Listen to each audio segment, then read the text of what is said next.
Бүгін достар, сәлем достар. Бүгін мен шашымды өремін. Паркке кетемін, паркке. Потому что мен паркте ойнаймын. Мен кішкентай қыз болғандықтан паркке барып ойнаймын, шаш өріп алайын. Мен бір историямды айтайын ба сіздерге, мектепте болған. Мен қасында шала отырады еді. Менің қасында подругам.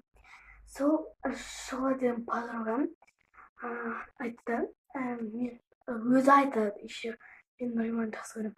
Негіздері ол Нариман деген негіздер ғой. Мен Нариманды жақсы көремін, анау дейді. Енді дедім, мен оны бұрыннан бері білемін ғой, Нариманды жақсы көретінін. Айттым да мен. Просто мен Нариманның ақылына қызығамын. Ақылы ғана ұнайды ма? Көмектесетін адамдар көмектеседі ғой, сол ұнайды дедім да. Анадама дейді маған.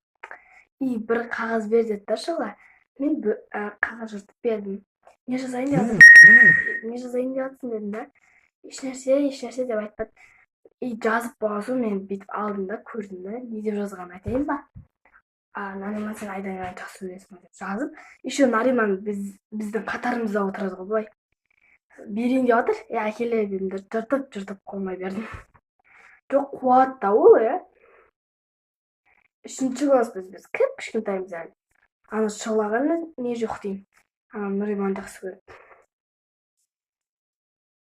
Бұрында ма, білмеймін. Бұрында шала бүйтіп айтады да бізге. Нари деген бар көріңіз. Мен паркте жүрген кезде Нариман артымнан қолаған деп айтты. Позор ғой да. Жоқ, шолағаны жоқ деймін. Кішкентай болды. Мен мысалға сабақ оқимын. Мектепке бару үшін сабақ оқимын. Ол болса кіре бер. Мен шаш өруді 7 жасында үйрендім. Қалай үйрендім дейсіңдер ма? Андай кукланың шашы бар емес па? Соны үшке бөліп өріп ойнаған ғой. И дәл сол кезде мен қалай өргенімді де білмей қалдым. И мен мамаға айттым, мама, мен өруді үйреніп алдым деп. Мама мақтанған ғой сол кезде. Сол 7 жасымда үйреніп алғам өруді. Вот именно. Всем пока. Пока. Достар, лайк басып кетіңіздерші, менде даже бір лайк болсын жоқ. Пожалуйста.